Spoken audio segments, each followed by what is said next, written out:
Hello viewers, কেমন আছেন সবাই? আজকের ভিডিওতে আমি দেখাবো কিভাবে স্ক্রিন প্রিন্টিং এর জন্য স্পট কালার সেপারেশন করবেন। তো আমার নাম দেবমোদর, আপনারা দেখতেছেন Dmtechnic। তো চলুন শুরু করা যাক। তো স্ক্রিন প্রিন্টিং এর কালার সেপারেশন ভালোভাবে পারার জন্য আপনাদের অ্যাডোবি ফটোশপ এবং অ্যাডোবি ইলাস্ট্রেটর দুটাই খুব ভালোভাবে পারা লাগবে, কারণ এই দুইটা মিলিয়েই কিন্তু কাজটা করলে সবচেয়ে বেস্ট হয়। তো দেখেন, প্রথমে আমি ফটোশপটা ওপেন করি। এই যে ইমেজটা, এটাকে আমি কালার, এখানে দুটো কালার আছে, কালার দুটো সেপারেশন করব। তো প্রথমে যে বিষয়টা খেয়াল রাখতে হবে সেটা হচ্ছে যে ইমেজের কোয়ালিটি কেমন। তো সেটা আমরা এখানে গেলে দেখতে পারি যে রেজুলেশনটা কত আছে। এখান থেকে যাবেন ইমেজ সাইজে, দেখেন রেজুলেশন 300। তো রেজুলেশন যত ভালো হবে তত কিন্তু আপনার কাজটা ভালো হবে। রেজুলেশন খারাপ হলে কাজটা কিন্তু খারাপ হবে। তো এই বিষয়টা প্রথমে খেয়াল রাখবেন। এরপর যে দ্বিতীয় বিষয়টা সেটা হচ্ছে এই যে ইমেজটা, এটার কালার মোড কি আছে, 8GB আর CMYK। তো প্রিন্টের ক্ষেত্রে সবসময় CMYK নেবেন। তো সেজন্য আমরা এখান থেকে যাব ইমেজ মোড, দেখেন এটা 8GB কালার আছে, এটাকে আমরা CMYK কালার মোডে নেব। এখানে ক্লিক করব, দেন ওকে। এখন আমরা কালার সেপারেশন করব। তো এখানে দুইটা কালার আছে, এই কালার দুইটা আপনার আলাদা করতে হবে। এখন সেটা আপনি যেভাবে করতে পারেন। এখন বিষয় হলো প্রফেশনাল ভাবে করতে হলে কিন্তু আপনার 100% ভালো হইতে হবে, যে কোনো রকম পারি তাহলে কিন্তু হবে না। তো আমরা একটা বিষয় খেয়াল করি, আপনারা এই ইমেজটা দেখলেই হয়তো ভাববেন যে এটাকে আমরা তো খুব সহজেই সেপারেশন করতে পারবো। তো প্রথমে আপনারা হয়তো কি করবেন, এখান থেকে এই যে ম্যাজিক ওয়ান টুলে যাবেন। তো এটার উপর ক্লিক করলে দেখেন এটা সিলেকশন হয়েছে, কিন্তু এইখানে যে দেখেন একটা বিষয় আছে, এখানে যে হালকা দেখেন এইটা কিন্তু সিলেকশন হয় নাই। এখন আমরা এখান থেকে রাইট ক্লিক করে যদি সিমিলার এটাও ক্লিক করি, তাহলে কিন্তু এইটা কিন্তু আপনার সিলেকশন হয় নাই। এরপর যে আর একটা উপায় আছে, দেখেন এটাকে আমরা ডিসিলেক্ট করি। এরপর হয়তো আপনারা যেতে পারেন এখান থেকে সিলেক্ট, এখান থেকে কালার রেঞ্জ।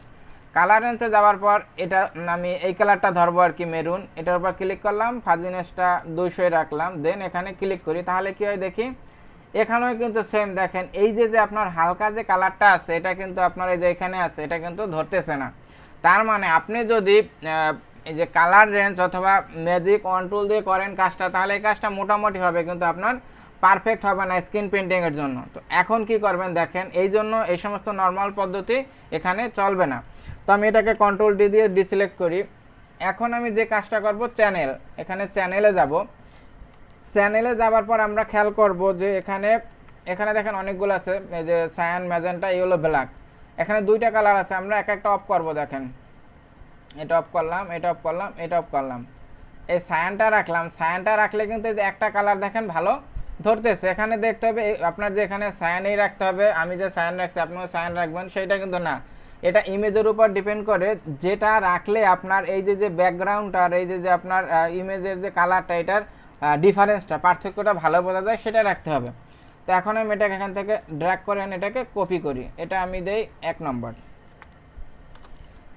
এখন আমি এখান থেকে কন্ট্রোল এল এ প্রেস করি, লেভেলে যাব, এটাকে ব্ল্যাক করব। এই জন্য আমি এখান থেকে এইভাবে ড্র্যাগ করে এটাকে আপনার টান দেব। এখানে খেয়াল করতে হবে আমাদের কিন্তু এই যে আবছা জায়গাটা, এটা আসে কিনা, এটাই কিন্তু মেইন। এখানে দেখেন, হ্যাঁ এই যে এটা কিন্তু আসছে। এখন আমি এটাকে ওকে দেই। এখন একটা বিষয় খেয়াল করেন, এইটা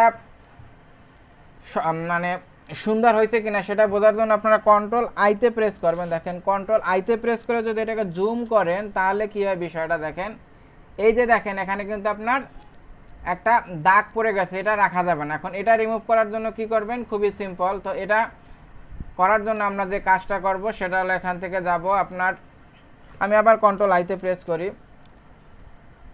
এই যে দাগটা দেখা যাচ্ছে এটাকে এখন রিমুভ করে দেব। তো এটাকে জুম করি।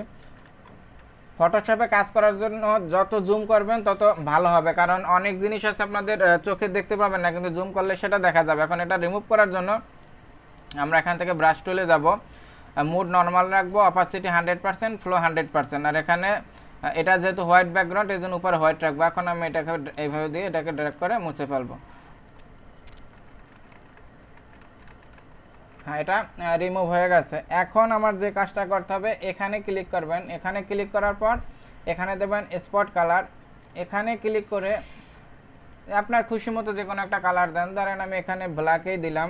তবে ওখানে যে কালার ছিল সে কালার দেবেন না, ওখানে মেরুন কালার ছিল, আমি এই জন্য এখানে ব্ল্যাক কালার দিলাম। এটা দেওয়ার কারণ আপনাদের বোঝাচ্ছি, দেখেন আমি এখানে ব্ল্যাক কালার দিছি। এখন এটাকে অ্যাক্টিভ করি, এখানে মেরুন কালারটা ছিল, এখানে স্পট কালার আরেকটা দিয়ে মানে বোঝার চেষ্টা করলাম যে আসলে আমার যে কালারটা ধরা ঠিকমতো হয়েছে কিনা। দেখেন এই যে ব্ল্যাক সব জায়গা আছে, তার মানে কালার ধরাটা ঠিকমতো হয়েছে, সেই জন্য শুধু স্পট কালারটা চেঞ্জ করে দেওয়া হয়েছে, নাহলে কিন্তু এটা দেওয়ার দরকার হয় না, বোঝার জন্য আর কি।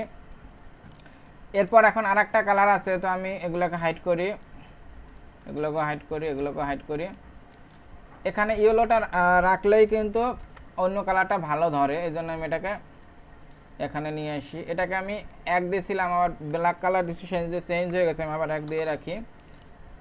হ্যাঁ, এখন আমি আবার কন্ট্রোল এল এ প্রেস করি। এখন এটা ব্ল্যাক আছে, এটা ব্ল্যাক আছে, এই যে যে জায়গাটা আছে ভিতরে, এটাকে আমি হোয়াইট করব, তাহলেই হবে। এই জন্য হোয়াইট করার জন্য এই সাইড থেকে আমি ড্র্যাগ করব।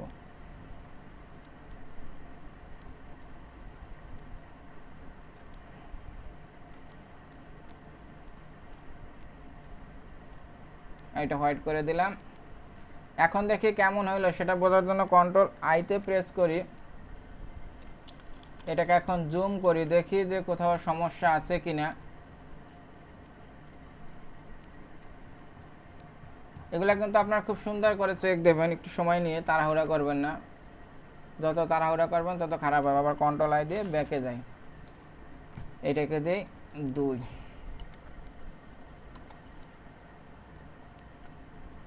এখন আমি এটাকে একটা স্পট কালার দেব, অন্য একটা কালার দিই, ধরেন আমি এখান থেকে এই কালারটা দিই।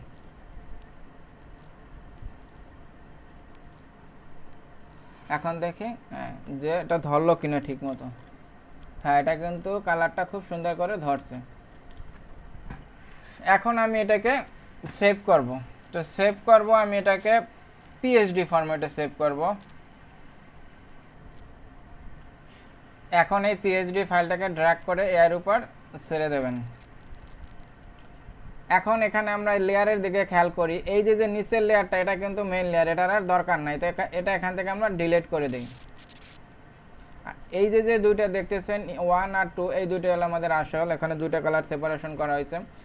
এখন একটা বিষয় খেয়াল করেন, আপনারা যদি এখানে এই যে এইটার যদি সাইজ বড় করতে চান, তাহলে যে কাজটা করবেন, দেখেন এটা এভাবে ড্র্যাগ করবেন, ড্র্যাগ করার পর এটাকে গ্রুপ করার পর আমি এখান থেকে ড্র্যাগ করে নিয়ে আসলাম।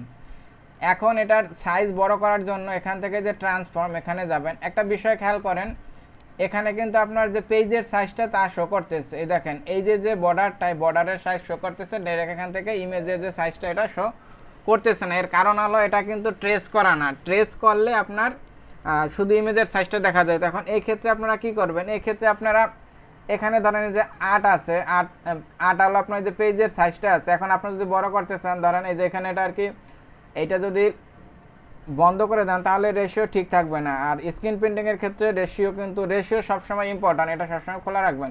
ধরেন আমি এখানে দিলাম আপনার 10, হ্যাঁ, তাহলে এটা কিন্তু বড় হয়ে গেছে। এইভাবে আপনারা বড় করবেন আর কি। আর এখানে যে এখন যদি আপনাদের পেজটা বড় করতে চান, তাহলে এখান থেকে এই যে আর্টবোর্ড আছে, আর্টবোর্ডে গিয়ে এখান থেকে আপনারা এটাকে ড্র্যাগ করলে তাহলে এটা কিন্তু বড় হয়ে যাবে। দেখেন এই যে এটা যদি আপনারা ইমেজটার সাইজটা বড় করতে চান, তো আমার এটা দরকার নেই, এই জন্য আমি ব্যাকে গেলাম।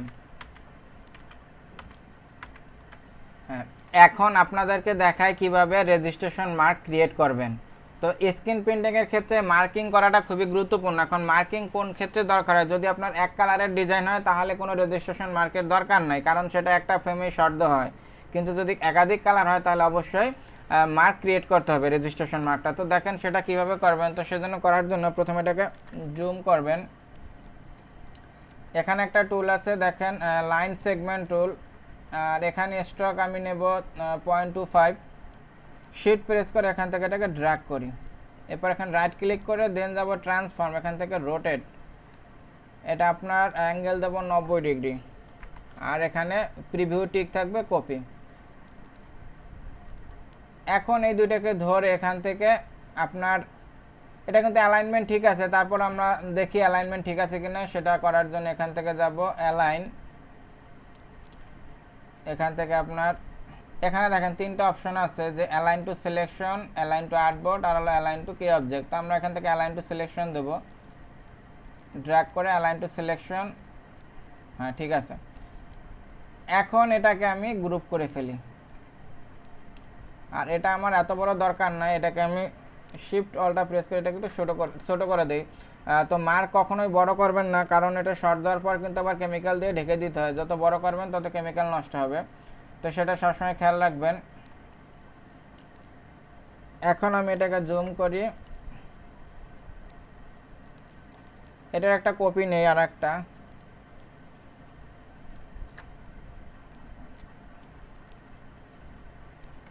এটাকে এখান থেকে গ্রুপ করি, এরপর এটাকে ড্র্যাগ করে নিচে নিয়ে আসি।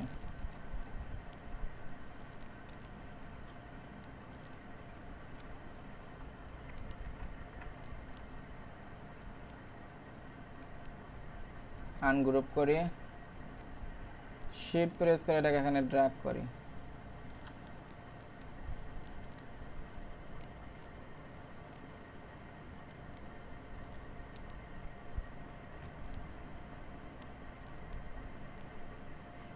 তো এটাকে আরেকটু ছোট করি,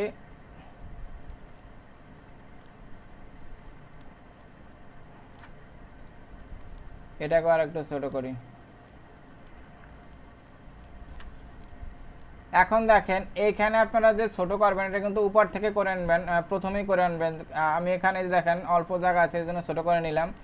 তো আপনার এখন এটাকে আবার গ্রুপ করতে হবে, এটাকে শিফট প্রেস করে এটার উপর ক্লিক করে দেন, এটা গ্রুপ। এখন এটা অ্যালাইনমেন্ট করতে হবে, তো এখান থেকে অ্যালাইন টু আর্টবোর্ডে দেবো এক্ষেত্রে মিডলে। এখন আপনার এইটা অ্যালাইনমেন্ট করছে আর্টবোর্ড অনুযায়ী, এখন এটাও কিন্তু আপনার অ্যালাইনমেন্ট করতে হবে আর্টবোর্ড অনুযায়ী, অ্যালাইন টু আর্টবোর্ড, তাহলে কিন্তু এটা মিডলে থাকবে। এখন দেখেন এখানে কিন্তু আমাদের দুইটা আছে, এই জন্য এখন এটাকে সেপারেশন করতে হবে। তো সেই জন্য যেটা করতে হবে, এখানে আর্টবোর্ডের উপর ক্লিক করে এখান থেকে ড্র্যাগ করে এটাকে আলাদা করতে হবে। এটাকে আমরা জুম করি, এটাকে আনগ্রুপ করি, এখান থেকে একটা ডিলিট করে দেবো। দেখেন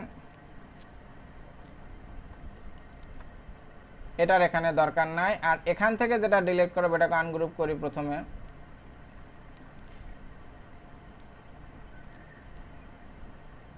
এখানে বড়টা রাখবো না, শুধু ছোটটা থাকবে, আনগ্রুপ এটা থাকবে। স্ক্রিন প্রিন্টিং এর ক্ষেত্রে ডিজাইনটা যখন প্রিন্ট হয় তখন কিন্তু সেটা ব্ল্যাক বের করা হয় সবসময়, সেজন্য ডিজাইনগুলোকে ব্ল্যাক করতে হবে। তো এটা তো অটোমেটিক ব্ল্যাক আছে। এখন এটাকে ব্ল্যাক করার জন্য কি করতে হবে, দেখেন এটা কিন্তু ডাইরেক্ট এখান থেকে ব্ল্যাক করা যাবে না, কারণ এটা পিএইচডি ফাইল আনছি, এটা ইলাস্ট্রেটর এআই ফাইল না। তো সেই জন্য যে কাজটা করতে হবে, এখান থেকে এডিটে যাবেন, এডিট থেকে যাবেন এডিট কালার, দেন অ্যাডজাস্ট কালার ব্যালেন্স, দেন এখান থেকে কনভার্ট, এটার উপর ক্লিক করবেন। এখন এগুলো বাড়াইলে কমাইলে হবে, তো সেই জন্য এখানে প্রিভিউটা অন রাখবেন। যদি এখন দেখেন যদি ধরেন আপনি এদিকে দেন তাহলে কি হয়, এদিকে দিলে কিন্তু ব্ল্যাক হচ্ছে না, তার মানে কি এদিকে দিতে হবে, এরকম একটু চেক করে দেখবেন যে কোন দিকে দিলে হয় আর কি। দেন ওকে, এটা কিন্তু ব্ল্যাক হয়ে গেছে। ডিজাইনটা কিন্তু আপনার কমপ্লিটলি সেপারেশন হয়ে গেছে। তো এই ছিল আমার ভিডিও, এটা বুঝতে যদি আপনাদের সমস্যা হয় তাহলে অবশ্যই কমেন্ট করবেন, আমি রিপ্লাই দেবো। ভালো থাকবেন সবাই, নিজের খেয়াল রাখবেন। Thank you, bye, take care.